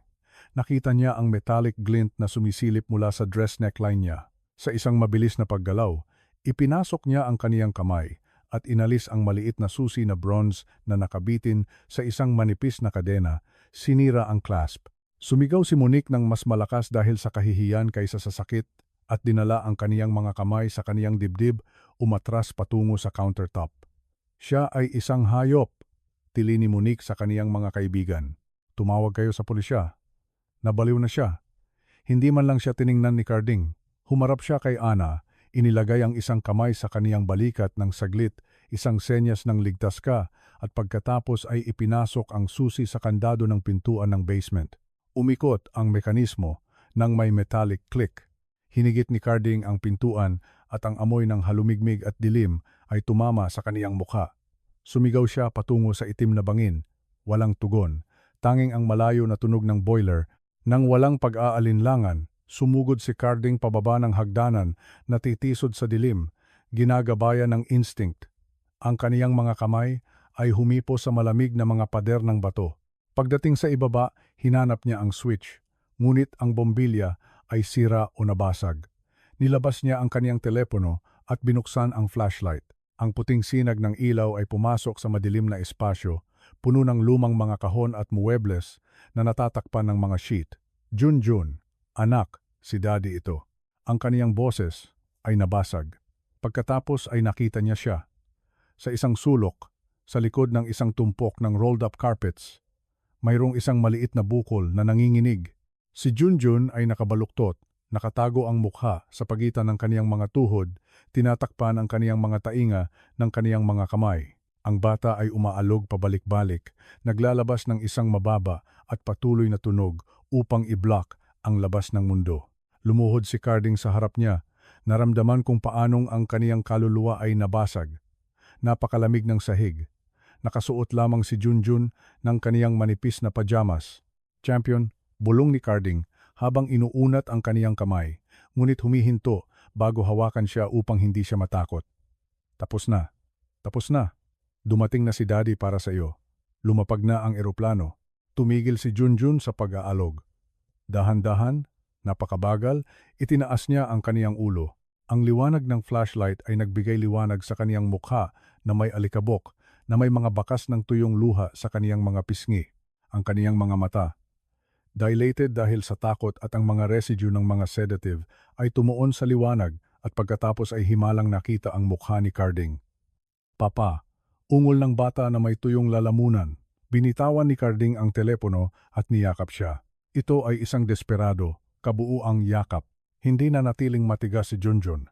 Sa pagkakataong ito, kumapit siya sa leeg ng kaniyang ama nang may nakakagulat na lakas. Inilibing ang kaniyang mukha sa kaniyang shirt na bahira ng dugo at pawis, humihikbi ng may kaluwagan na walang batang 6 na taong gulang ang dapat maramdaman. Umakyat na tayo, sabi ni Carding habang binuhat siya sa kaniyang mga bisig. Napakagaan ni Junjun, masyadong magaan. Aalis na tayo rito. Umakyat siya sa hagdanan nang may matatag na hakbang, dala ang kaniyang anak na parang ang pinakamahalagang kayamanan sa universe. Pagtawid niya sa pintuan ng basement at pagbalik sa maliwanag na liwanag ng kusina, nagbago ang eksena. Wala na si Monique na nag-iisa laban sa countertop. Napapalibutan siya ng kaniyang mga kaibigan na nagpapagaan sa kaniya habang umiiyak siya ng luha ng buwaya. Inaayos ang kaniyang damit at kaya ko siya ikinulong. Dahil sinubukan niya akong kagatin, sabi ni Monique sa pagitan ng peking hikbi. Mapanganib siya, mga babae. Hindi naiintindihan ni Carding. Binulag siya ng kaniyang pagkakasala bilang ama. Namatay ang boses ni Monique sa kaniyang lalamunan nang makita niya si Carding na lumabas sa basement kasama ang bata sa kaniyang mga bisig. Ang katahimikan ay bumagsak muli, mabigat at mapanuri. Si Junjun, na silaw sa liwanag, ay itinago ang kaniyang mukha sa leeg ng kaniyang ama. Ang kaniyang pajamas ay nabahiran ng mildew at may mga cobweb sa kaniyang buhok. Mukha siyang isang bata sa kalye, hindi ang tagapagmana ng isang kayamanan. Ang mga kaibigan ni Monique ay umatras ng may takot. Ang imahe ay masyadong makapangyarihan upang hindi mapansin, walang mapanganib na bata. Mayroong isang takot na nilalang at isang ama na handang pumatay para sa kaniya. Pumunta tayo sa sala, sabi ni Carding nang may malamig na kapayapaan na mas nakakatakot kaysa sa kaniyang mga sigaw kanina. Hindi ito isang imbitasyon. Ito ay isang utos. Lahat. Ngayon, hindi ako pupunta kahit saan kasama mo, dumura si Monique, sinusubukang bawiin ang kontrol. Lasing ka ba o nakadrugas? Tingnan mo kung paano mo dinala ang bata. Dinudumihan mo siya ng iyong dugo. Ibigay mo sa akin siya. Ako ang kaniyang legal na ina sa batas sa kawalan ni. Sinubukan ni Monique na hawakan ang binti ni Junjun. Ana, tawag ni Carding. Hindi pinansin si Monique at naglalakad patungo sa sala. Pinipilit ang mga bisita na umalis. Halika rito, ang kasambahay. Pinupunasan ang kaniyang mga luha gamit ang apron, ay nagtuwid at naglakad sa likod niya. Dumadaan kay Monique na may mataas na ulo sa unang pagkakataon sa kaniyang buhay. Si Monique ay nakabuka ang bibig, nakikita kung paanong ang kaniyang autoridad ay nawawala. Ngunit ang villain ay hindi handa na sumuko. Ang pampublikong kahihiyan ay ang kaniyang pinakamasamang bangungot at hindi niya papayagan na mangyari iyon. Nang may tingin ng dalisay na galit, sinundan niya ang grupo patungo sa pangunahing sala kung saan ang napakalaking telebisyong may 85 pulgada ay namamayani sa madilim at tahimik na pader, naghihintay na buksan. Ang pangunahing sala, pinalamutian ng exquisite taste at sariwang bulaklak na nagkakahalaga ng isang kayamanan, ay naging isang pansamantalang court. Huminto si Carding sa gitna ng silid sa ilalim ng crystal chandelier. Dahan-dahang niyang ibinaba si Junjun at inupo siya sa beige velvet sofa, isang muebles na palaging ipinagbabawal ni Monique na hawakan ng bata dahil sa takot sa mancha. Si Junjun ay umurong sa cushion, nakatingin sa paligid ng may nanlalabong mata, naghahanap kay Ana. Agad na inilagay ng kasambahay ang sarili sa tabi niya, lumuhod sa carpet habang hawak ang kaniyang kamay. Nagbuntong hininga ang bata, agad na kumalma nang maramdaman ang pamilyar na paghawak ng rubber gloves na nakalimutan niyang tanggalin o marahil ay nagpasiya siyang iwanan bilang kaniyang armor. Ang mga bisita ni Monique, 5 babae mula sa lokal na alta sosyedad, ay nanatiling nakatayo sa isang hindi komportable na semicircle, hindi alam kung aalis o manatili upang makita ang palabas. Ang morbid curiosity, ang nagpanatili sa kanila na nakadikit sa sahig. Pumasok si Monique sa sala na may duguan ang mga mata. Nawala ang kaniyang eleganteng composure. Ngayon, siya ay isang cornered beast. Tama na ang teatro na ito, sigaw niya habang itinuturo si Carding. Umalis kayo sa aking bahay, lahat kayo. Ito ay isang pribadong usapin ng pamilya. Nagkakaroon si Carding ng psychotic break. Tingnan niyo siya. Madumi, dumudugo, nagdedeliryo. Tiningnan siya ni Carding nang may nakakabaliw na katahimikan. Pinunasan niya ang dugo sa kaniyang kamay, sa kaniyang pantalon, at nilabas ang kaniyang telepono mula sa kaniyang bulsa. Walang aalis, sabi niya. Ang kaniyang boses ay umalingaw-ngaw ng may autoridad. Hindi bababa sa hindi hanggang sa makita ninyo kung bakit ang aking anak ay nakakulong sa isang basement habang umiinom kayo ng champagne. Naglakad si Carding patungo sa TV. Agad na naintindihan ni Monique kung ano ang mangyayari. Ang kaniyang mga mata ay lumihis patungo sa hidden camera sa frame ng painting sa itaas ng fireplace. Isang detalye na hindi niya napansin ng libo-libong beses. Ang kulay ay umalis sa kaniyang mukha. Huwag kang maglakas loob, tili ni Monique. Lumapit sa kaniya upang subukang kunin ang telepono. Illegal iyan. Hindi mo ako maaaring i-record sa sarili kong bahay. Ngunit bago siya makarating kay Carding, tumayo si Ana. Ito ay isang mabilis, fluid na paggalaw. Ang kasambahay, ang hindi nakikita na babae, ay pumagitna sa daanan ng ginang ng bahay. Huwag mo po siyang hawakan, sabi ni Ana. Hindi siya sumigaw, sinabi niya ito ng may matatag, bakal na boses. Huminto si Monique, hindi makapaniwala. Ang tapang ng kasambahay ang nagbulag sa kaniya sa galit. Ikaw, bulong ni Monique. Lumalabas ang laway mula sa kaniyang bibig. Ikaw, naglakas loob kang bigyan ako ng utos? Isa kang patay gutom na kinuha ko sa kalye. Umalis ka o isinusumpa ko na papatayin kita. Itinaas muli ni Monique ang kaniyang kamay. Sa pagkakataong ito ay nakakuyom ang kamao, handang hampasin si Ana sa mukha, handang ilabas ang lahat ng kaniyang frustration sa pinakamahina na link. Ma'am, huwag po. Ang sigaw ay hindi nagmula kay Ana, nagmula ito sa sofa, si Junjun iyon. Tumayo ang bata sa ibabaw ng mga cushion. Hindi siya sumigaw ng mama na tumatawag kay Monique. Sumigaw siya upang ipagtanggol si Ana. Nanigas si Monique na nakataas ang kamao, tumingin sa bata nang may galit. Ikaw, maliit na monster, bulong niya. Lahat ng ito ay kasalanan mo. Kung normal ka, wala sanang mangyayari. Sana ay namatay ka na lang kasama ang iyong ina. Ang kalupitan ng pangungusap ay nagdulot ng isang pigil na sigaw sa mga bisita. Tumahimik ka! Ikonekta ni Carding ang cable sa kaniyang telepono nang may mabilis na paggalaw.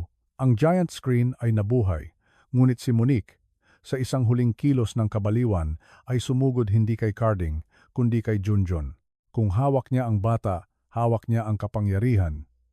Kung kunin niya siya bilang emotional hostage, walang magagawa si Carding. Halika rito, sigaw niya. Hinawakan si Junjun sa braso ng may karahasan, sinusubukang alisin siya mula sa sofa. Sumigaw si Junjun sa sakit. Hindi nag-isip si Ana. Sumugod siya kay Monique, itinulak siya ng kaniyang balikat. Si Monique, nawalan ng balanse dahil sa mga takong at sorpresa, natisod at bumagsak sa likod sa glass coffee table na nabasag sa ilalim ng kaniyang timbang. Ang ingay ay napakalaki. Si Monique ay nakahiga sa gitna ng salamin, natulala, ngunit galit, sumisigaw ng mga sumpa. Agad na inilagay ni Ana ang sarili sa harap ni Junjun. Pinoprotektahan siya ng kaniyang sariling katawan, humihinga ng mabigat na may nakakuyom na mga kamao. Walang hahawak sa bata, sigaw ni Ana nang may kalupitan ng isang leones. Walang sinuman. Tiningnan ni Carding si Ana nang may malalim, halos reverential na paggalang. Pagkatapos ay tiningnan niya ang mga kaibigan ni Monique na nanonood ng eksena nang may takot. Gusto ba ninyong malaman kung sino talaga ang inyong kaibigan? Tanong ni Carding habang pinipindot ang play button sa kaniyang telepono. Tingnan ninyo ang screen at huwag kayong tumingin sa malayo. Ang imahe sa TV ay kumurap-kurap at nagpakita ng isang malinaw na 4K recording. Ito ay mula pa lamang ilang oras ang nakalipas.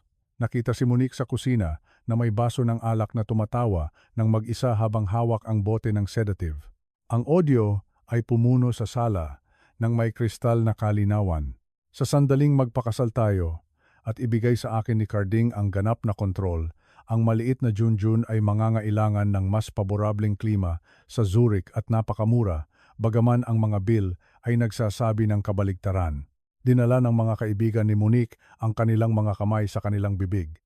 Sa sahig, sa gitna ng sirang salamin, tumigil si Monique sa pagsigaw. Nanatili siyang nakatingin sa screen, paralisado, nakikita kung paanong ang kaniyang sariling boses ay nagdidikta ng kaniyang social death sentence. Ngunit hindi huminto si Carding doon. Iyan ay ang fraud, sabi niya. Ang kaniyang boses ay malamig na parang yelo. Ngayon, tingnan ninyo ang pagpapahirap. Ipinasadahan niya ang daliri sa screen ng telepono. Nagbago ang video. Ngayon ay ipinakita nito ang silid ni Junjun kagabi. Si Monique ay pumasok, pinipilit ang bibig ng bata, ibinubuhos ang likido, nang sapilitan, itinutulak siya laban sa unan habang sinusubukan niyang lumaban. Nakita ang takot sa mga mata ng bata. Narinig ang manatiling tahimik bata. Ang isa sa mga bisita ay nagsimulang umiyak. Ang isa pa ay tumalikod, hindi makatingin. Patayin mo iyan. Umungal si Monique mula sa sahig, sinusubukang tumayo, nahihiwa ang kaniyang mga kamay sa salamin. Ito ay isang setup. Ito ay artificial intelligence. Gusto nila akong sirain. Hindi, Monique, sabi ni Carding habang naglalakad patungo sa kaniya at tinitingnan siya mula sa itaas tulad ng pagtingin sa isang nakakadiri na insekto. Sinira mo ang iyong sarili at mayroon akong isang huling sorpresa para sa iyo. Sumenya si Carding patungo sa pangunahing pintuan. Ang asul at pulang mga ilaw ng isang police car ay nagsimulang kumurap-kurap sa pamamagitan ng sirang mga bintana ng sala. Hindi siya tumawag sa pribadong seguridad, tumawag siya sa mga autoridad. Tapos na ang laro, sabi ni Carding. Ana, kunin mo si Junjun. Umalis na tayo patungo sa hardin. Ayaw kong makita ng aking anak kung paano nila kinukuha ang basura. Ang tunog ng mga sirena ay tumigil ng biglaan sa harap ng pangunahing daanan, napalitan ng malakas na tunog ng pagsasara ng mga pintuan ng kotse at mga boses ng pag-uutos na umalingaw-ngaw sa labas. Sa loob ng sala, ang giant screen ay patuloy na nagpo-project ng horror sa loop. Ang grainy image ni Junjun na nanginginig sa dilim ng basement, hinahampasin ang sahig ng tahimik. Ang mga kaibigan ni Monique, mga babae na ilang minuto pa lamang ang nakalipas ay may hawak na baso ng salamin at nag-uusap tungkol sa mga biyahe sa Paris, ngayon ay umaatras laban sa mga pader, tinatakpan ang kanilang mga bibig, tinitingnan ang kanilang hostess na parang isang may ketong. Ang social mask ni Monique ay ganap na nawala, nakahiga sa sahig, napapalibutan ng sirang salamin na may tumutulo na makeup at punit na damit. Hindi na siya mukhang reyna ng alta sosyedad, mukha siya kung ano talaga siya, isang cornered criminal. 2 pulis na nakasuot ng uniforme ang pumasok sa sala na may nakatutok ang kanilang mga baril sa sahig, ngunit handa sa aksyon. Sa likod nila ay pumasok ang isang lalaki na civilian na may badge sa kaniyang sinturon at matigas na mukha, si Commander Ribas. Humakbang si Carding, itinaas ang kaniyang mga kamay upang ipakita na hindi siya banta, bagaman ang kaniyang shirt ay nabahiran pa rin ng kaniyang sariling dugo at ang dumi ng basement. Ako si Ricardo Magsaysay, ang may-ari ng bahay, sabi niya, nang may matatag na boses. Kinokontrol ang adrenaline na humihingi na sirain ang lahat. Ako ang tumawag. Sinuri ni Commander Ribas ang silid sa loob ng 1 segundo, ang sirang salamin, ang babae sa sahig, ang takot na mga bisita at ang pinakamahalaga, ang kasambahay na pinoprotektahan ang bata sa sofa. Ang kaniyang tingin ay huminto sa screen ng telebisyon. Ano ito? Tanong ni Ribas habang itinuturo ang video. Ebidensya. Sagot ni Carding habang itinuturo si Monique. Illegal detention ng isang menor de edad, aggravated physical abuse, financial fraud at administration ng controlled substances nang walang medical prescription. Sinubukan ni Monique na tumayo, nakasandal sa sirang mesa na may mga kamay na dinugo mula sa mababaw na hiwa. Ang kaniyang narcissistic survival instinct ay nag-activate ng may desperado na lakas. Opisyal, salamat sa Diyos at dumating kayo. Sigaw niya habang itinuturo si Carding ng may nanginginig na daliri. Baliw ang lalaking ito. Inatake niya ako. Tingnan ninyo kung paano niya ako iniwan. Ito ay isang setup. Ang video na iyan ay peke. Ito ay isang computer trick. Gusto niya akong alisan ng aking pera. Ako si Monique Velasco. Ang aking pamilya ang nagmamay-ari ng mga construction company sa Hilaga. Hindi ninyo alam kung sino ang kinakaharap ninyo. Tiningnan ni Commander Ribas si Carding. Walang sinabi ni Carding. Nilabas lang niya ang kaniyang kamay sa bulsa ng kaniyang jacket at kinuha ang laboratory report na natanggap niya sa kaniyang telepono. Ngayon ay nakaimprenta sa isang sheet na kinuha niya sa kaniyang opisina bago bumaba. Ibinigay niya ito sa opisyal, toxicological report kaninang umaga. Sabi ni Carding ng may kalamigan, ang aking 6 na taong gulang na anak ay may sapat na sedative sa kaniyang dugo upang pabagsakin ang isang kabayo, clinophenol at diazepam, mga bakas ng cumulative poison. Kung hahanapin ninyo sa handbag ng babaeng iyan o sa bulsa ng kaniyang damit, makikita ninyo ang susi ng basement kung saan siya nakakulong 10 minuto na ang nakalipas. At kung irerehistro ninyo ang guest bathroom, makikita ninyo ang mga bote na walang label. Binasa ni Ribas ang papel. Ang kaniyang mga kilay ay nagsalubong. Tiningnan niya si Junjun. Nayakap pa rin si Ana, maputla at may itim sa ilalim ng mata. Pagkatapos ay tiningnan niya si Monique. Ang pag-aalinlangan ay nawala sa kaniyang mga mata. Gumawa siya ng isang mabilis na senyal sa kaniyang mga tao. Posasan ninyo siya. Naglabas si Monique ng isang tili nang hawakan siya ng isa sa mga opisyal sa braso at itinaas siya mula sa sahig ng walang delikadesa. Ang metallic click ng mga handcuff, nagsasara sa paligid ng kaniyang mga pulso, ay umalingaw-ngaw sa tahimik na sala na parang martilyo ng hustisya. Bitawan mo ako, bobo. Tili ni Monique habang nagtatatal. Tatawagan ko ang aking abogado. Sisirain ko ang inyong career lahat. Carding, sabihin mo sa kanila na huminto. Ako ang ina ng iyong anak. Wala kang ina ng sino man, sabi ni Carding. Habang lumalapit sa kaniya hanggang sa maging sentimeter lamang ang layo mula sa kaniyang mukha. Ang kaniyang boses ay mababa, kakila, kilabot. Isa kang parasito at ipinapangako ko sa iyo, Monique. Nagagastusin ko ang huling sentavo ng aking kayamanan upang siguraduhin na gugugulin mo ang natitirang bahagi ng iyong kabataan sa isang selda na 3x3 nang walang luho, nang walang mga kaibigan, nang walang labasan. Tumingin si Monique sa paligid, naghahanap ng suporta sa kaniyang mga bisita, ang kaniyang soul friends. Tulungan ninyo ako. Nagmakaawa siya. Sabihin ninyo ang isang bagay, nakita ninyo kung paano niya ako inatake. Ang blonde na babae na may mga alahas, ang tumatawa kanina sa package, ay lumihis ng tingin at nilabas ang kaniyang telepono, hindi upang tumawag sa isang abogado, kundi upang i-record ang pag-aresto. Huwag mo kaming isama rito, Monique. Sabi niya, nang may pagkasuklam, mga droga at pang-aabuso sa bata. Masyadong mababa iyan kahit para sa iyo. Nakakadiri ka. Ang huling pagtataksil ay nagwasak kay Monique. Nagsimula siyang sumigaw ng mga insulto, sinusumpa ang lahat, inilalantad ang kaniyang tunay na poisonous nature, habang kinaladkad siya ng mga opisyal patungo sa pintuan. Dumaan siya sa tabi ng sofa kung saan nandoon si Junjun. Ang bata na nagtatago ng kaniyang mukha ay lumingon upang tingnan siya. Walang takot sa kaniyang mga mata sa pagkakataong ito, tanging isang tahimik na curiosity. Nakita niya ang witch na nakagapos. Nakita niya na wala na siyang kapangyarihan. Kasalanan mo, gago, dumura ni Monique patungo sa bata habang inilalabas siya ng sapilitan. Sana ay namatay ka na lang sa basement na iyon. Tinulak ni Commander Ribas si Monique nang may lakas patungo sa labasan, pinutol ang kaniyang mga sigaw. Dalhin ninyo siya at humingi ng forensic unit upang i-document ang basement. Gusto ko ng mga larawan ng bawat sulok. Nakita ni Carding kung paano kinuha ang babae na halos sumira sa kaniyang buhay. Wala siyang naramdaman na awa, wala siyang naramdaman na pag-ibig, naramdaman niya lamang ang isang malaking kawalan na mabilis na napuno ng isang masakit na kaluwagan. Humarap siya sa mga bisita na nakatayo pa rin doon na parang mga statue ng asin. Umalis kayo sa aking bahay, utos ni Carding habang itinuturo ang sirang pintuan. At kung makita ko ang alinman sa mga larawang iyon sa social media, pupuntahan kayo ng aking mga abogado para sa complicity. Alam ninyo kung ano ang nangyayari at tumatawa kayo. Umalis na kayo.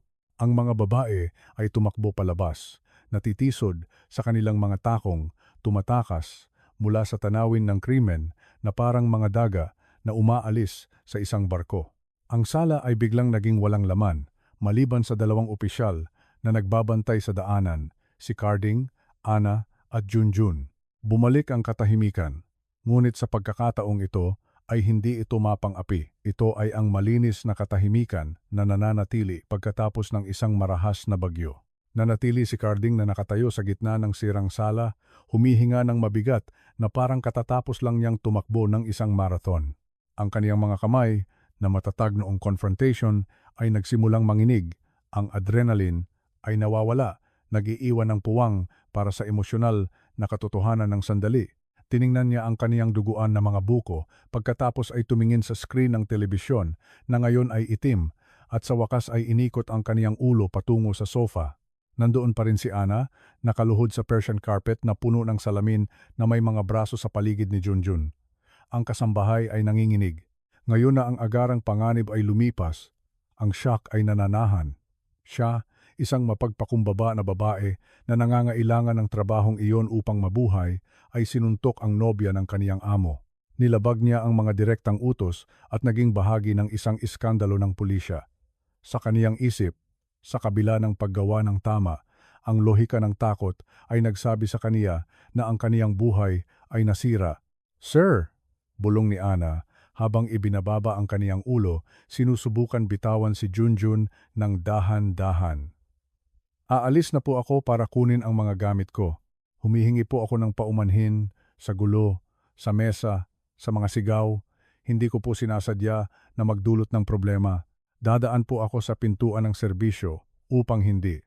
Tiningnan siya ni Carding na tulala sa kaniyang narinig. Umalis. Ang babaeng iyon ay kakaligtas lang sa buhay ng kaniyang anak. Pumagitna siya sa pagitan ng isang monster at isang walang kalaban-laban na bata. Nakatanggap siya ng mga insulto, banta at halos hampas. At ang kaniyang unang pag-aalala ay humingi ng paumanhin para sa isang sirang mesa. Ano? Naglakad si Carding patungo sa kaniya. Ang kaniyang mga yapak ay humuni sa mga fragment ng salamin. Si Ana ay umurong, binibigyang kahulugan ang kaniyang paglapit bilang pahiwatig ng pagpapatalsik. "Hindi na po kailangan na bayaran ninyo ako sa linggo, sir. Naiintindihan ko na napakalaking problema nito. Hayaan niyo lang po akong umalis." Bumagsak si Carding sa kaniyang mga tuhod sa harap niya. Hindi siya yumuko, gumuho siya. Ang kaniyang mga tuhod ay tumama sa matigas na sahig, hindi inalintana ang salamin na tumusok sa tela ng kaniyang pantalon. Nanatili siya sa antas ni Ana at Junjun.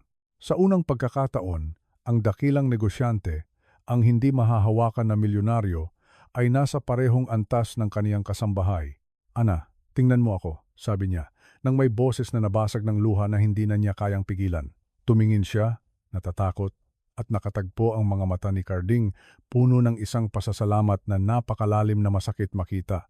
"Hindi ka aalis kahit saan," sabi ni Carding habang hinawakan ang kaniyang mga kamay, ang mga kamay na rough mula sa pagtatrabaho na may dilaw na rubber gloves pa rin, ridiculous at heroic ng sabay.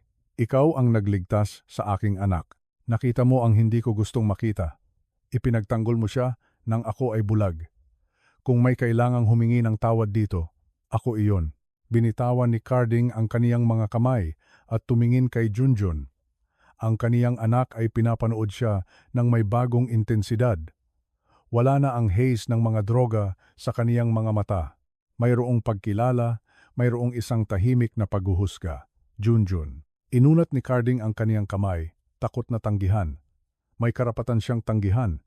Hinayaan niya na pumasok ang babaeng iyon sa kanilang buhay. "Patawarin mo ako, champion. Naging gago si Daddy. Hindi ka protektado ni Daddy. Ngunit isinusumpa ko sa alaala ng iyong mama na hindi ka nasasaktan ng sinuman. Hindi ka na matatakot sa sarili mong bahay." Tiningnan ni Junjun ang kamay ng kaniyang ama, pagkatapos ay tumingin kay Ana. Ngumiti siya sa pagitan ng luha at bahagyang tumango, binibigyan siya ng pahintulot, binibigyan siya ng kaligtasan, at pagkatapos ay nangyari. Binitawan ni Junjun ang yakap ni Ana. Hindi siya gumapang, tumayo siya sa ibabaw ng carpet, bahagyang nanginginig dahil sa kahinaan ng kaniyang manhid na mga binti, ngunit nanatiling tuwid, humakbang siya patungo kay Carding, pagkatapos ay isa pa. "Papa," sabi ni Junjun ng may malinaw na boses. Sumugod ang bata patungo sa harapan at nahuli siya ni Carding sa hangin, niyakap siya ng may desperado na lakas, inilibing ang kaniyang mukha sa maliit na leeg ng kaniyang anak, umiiyak na parang bata. Naramdaman niya ang maliliit na bisig ni Junjun na umikot sa kaniyang leeg, pumipiga, nagpapagaan. Hindi ito yakap ng isang may sakit na bata. Ito ay yakap ng isang survivor. Nandito ka? Nandito ka? Inuulit ni Carding habang inaalog siya. Pinanood ni Ana ang eksena. Naramdaman na siya ay isang intruder sa intimate moment na iyon, ngunit hindi makagalaw.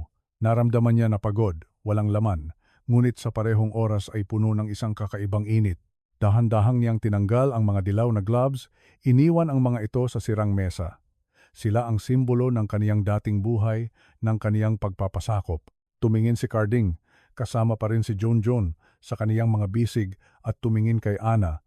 Ana, sabi niya, habang pinupunasan ang kaniyang mga luha gamit ang likod ng kaniyang kamay. Bukas din, ipapagawa ko sa aking mga abogado ang isang bagong kontrata. Hindi ka na maglilinis ng sahig. Hindi ka nagagamit ng uniforme. Gusto ko na ikaw ang maging legal guardian ni Junjun.